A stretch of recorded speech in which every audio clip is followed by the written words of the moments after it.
Okay, this is more of a conclusions wrap up I put together related to kind of my final thoughts as it relates to the security CompTIA Security Plus exam from that perspective. Just some recap points I want to cover, maybe the importance of continuous learning, the application of knowledge. Really, again, I covered preparing for the security exam, plus exam, and then moving forward, and just kind of my final thoughts. Again, I tend to be repetitive, but I truly believe sometimes you just need to hear it over and over again, and then sometimes it'll just click from there. The journey mastering, security from a CompTIA perspective, really covers various critical aspects of cybersecurity. Again, this is more from the foundational principles to implementing an advanced security measurement framework. Again, each chapter builds on the other. If you notice, it's a comprehensive knowledge base. So I'm continuously building on what I presented in before.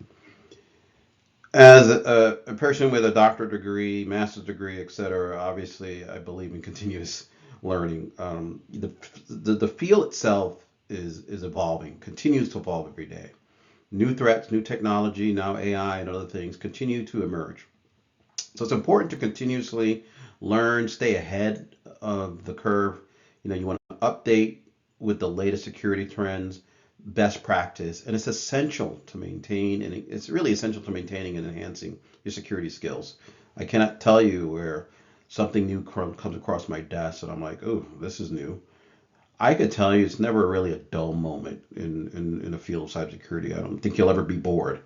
And if the moment you get bored, then you're probably not at the right place. Because again, it's not a one and done. I got to keep mentioning that. You're just going to run into a lot of situations that are gray, and understanding the principles is key. As you think about application of knowledge, the knowledge gained from what I presented, as well as videos and other things you learn, should be applied practically to really solve real life security challenges. Let me say more on that because again, I think I said earlier, you don't want to just study a guide, take a training and say, okay, I could solve all the problems that's going to hit your desk. It is not going to be the case. It's a lot of grades you got to maintain. However, it understanding the principle and then applying them is going to help you as it relates to measuring and managing the risk, and then ensuring that you're fully compliant with all your standards as much as you can as it relates to protecting the information and those assets that is going to really maintain the credibility and the integrity of the data that not only the regulators are going to hold you to audit, but also your customers. As I talked to about preparing for the exam, I think again, preparation, time management, study materials, practice, hands-on labs all still play a role here. Moving forward, after you achieving the Security Plus certification, it's going to be a great milestone, but again, it's only the beginning. I remember when I got mine, I said, wow, great, I'm ready to move forward. And then to get out there and go, wow, there's still so much more I need to learn. So again, continue to pursue advanced certification, engage in professional development, continue to be the secure, get involved and contribute to the cybersecurity community to really grow your expertise and impact. Cannot stress that enough. Really be part of the community. Like I said, I don't know everything, but again, there are situations where I'm part of the community. We're sharing information, and then we learn more things as we go.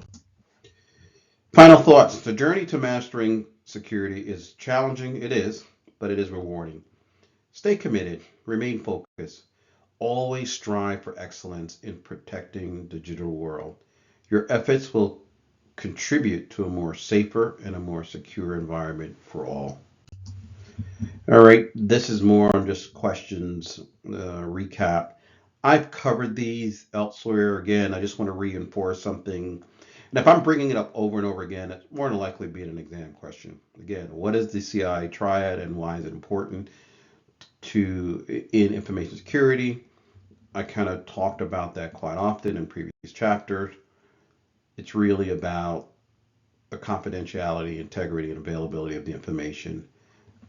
Again, you can kind of read through it, but by now, hopefully, you understand what that is.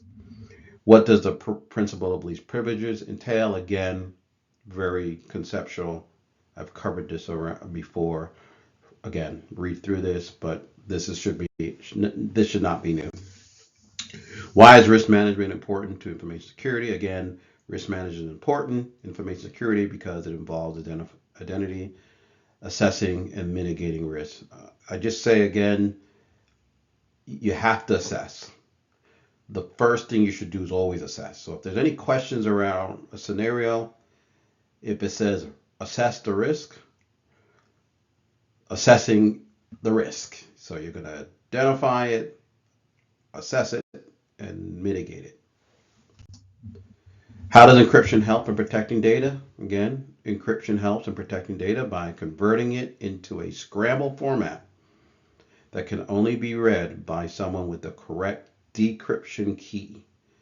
Again, this enables that even if the data is intercepted by an unauthorized party, it remains unreadable and secure. So hopefully my videos covered that clearly for you. Again, if I missed the mark, you need more clarification, please reach out.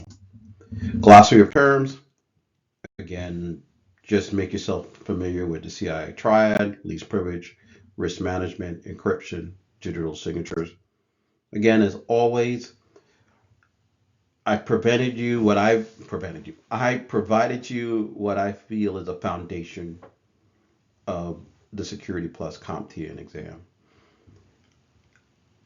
I hope I did a good enough job because this topic of cyber network plus A plus all these things is vast. It's not easy to consume. So the intent of this particular course is to really help a layman, and to be honest, no offense to anyone who may say, hey, I know more of this, and maybe this wasn't the course for you.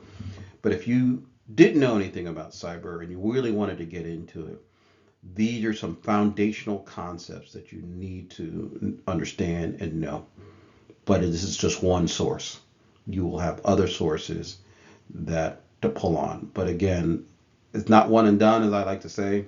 Please reach out if you want me to send you some more information on topics I talked about so you can get a better understanding, illustration. I'm open to that. So even though you might have paid for the course and you said, okay, that's it. No, I believe everyone is part of the cybersecurity community. We all contribute. So I'm going to contribute by you reaching out if I didn't explain something clearly or you want more information.